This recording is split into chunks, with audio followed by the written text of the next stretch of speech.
ایران نے اہواز میں بچوں کے کینسر اسپتال اور ایلام میں زائرین کربلا کے لیے پانی کی تنصیب پر امریکی حملوں کے جواب میں بحرین، کویت اور اردن میں امریکی فوجی تنصیبات پر شدید جوابی کارروائیاں کی ہیں۔ ایرانی پاسداران انقلاب نے خیبر شکن بیلسٹک میزائلوں اور ڈرونز کے ذریعے بحرین کے شیخ عیسیٰ ایئر بیس پر پیٹریاٹ دفاعی نظام اور ریڈار سسٹمز، جبکہ کویت کے علی سالم ایئر بیس پر مواصلاتی و انتباہی مراکز کو نشانہ بنایا۔ اس کے علاوہ اردن کے الارزق ایئر بیس پر امریکی کمانڈ اینڈ کنٹرول سینٹر کو بھی تباہ کرنے کا دعویٰ کیا گیا۔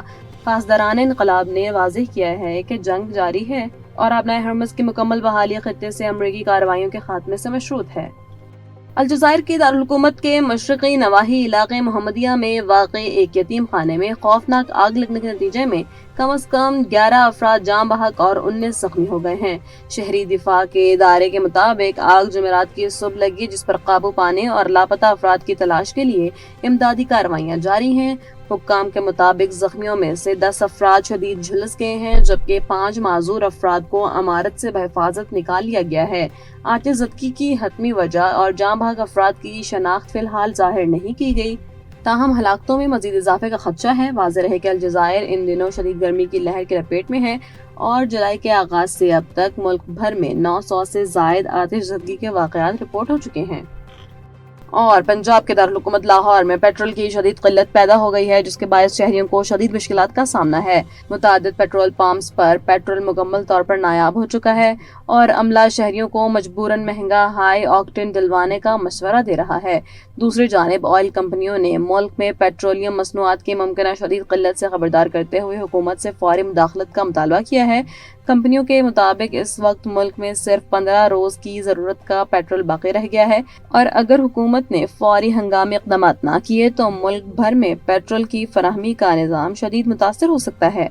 کراچی میں جوڈیشل مجسٹریٹ جنوبی کی عدالت میں ڈاکٹر آکاش قتل کیس کی سماعت ہوئی، جہاں گرفتار تینوں ملزمان کو چہرے ڈھانپ کر پیش کیا گیا۔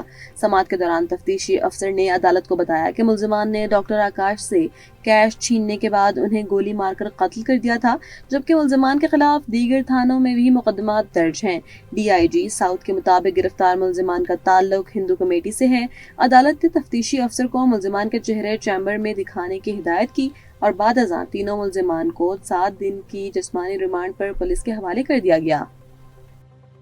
لیبیا کے ساحل کے قریب تارکین وطن کی ایک اور کشتی الٹنے سے خواتین اور بچوں سمیت تقریباً 50 افراد لاپتہ ہو گئے ہیں۔ غیر ملکی میڈیا رپورٹس کے مطابق لیبین کوسٹ گارڈ نے بتایا کہ حادثہ مشرقی لیبیا کے ساحلی شہر تبرک کے قریب واقع بردہ جزیرے کے پاس پیش آیا، جہاں کشتی میں مجموعی طور پر 60 افراد سوار تھے۔ حادثے کے بعد 10 افراد تیر کر جزیرے تک پہنچنے میں کامیاب رہے، جبکہ باقی لاپتہ افراد کی تلاش کے لیے ریسکیو آپریشن جاری ہے۔ اقوام متحدہ کے مطابق رواں سال بحیرہ روم کے وسطی راستے کے ذریعے یورپ پہنچنے کی کوشش میں 800 سے زائد تارکین وطن ہلاک یا لاپتہ ہو چکے ہیں۔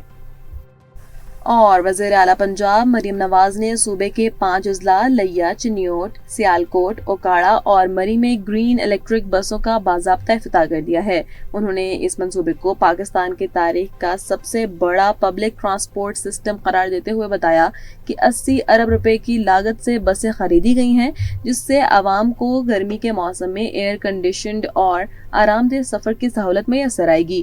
وزیر اعلیٰ نے اعلان کیا ہے کہ اس سال کے آخر تک مزید 1500 بسیں سسٹم میں شامل کی جائیں گی، جبکہ ان کی حکومت کا اصل ہدف اگلے 5 سالوں میں پورے پنجاب کے اندر 5000 الیکٹرک بسیں چلا کر عوام کو سستی اور باعزت سفری سہولیات فراہم کرنا ہے۔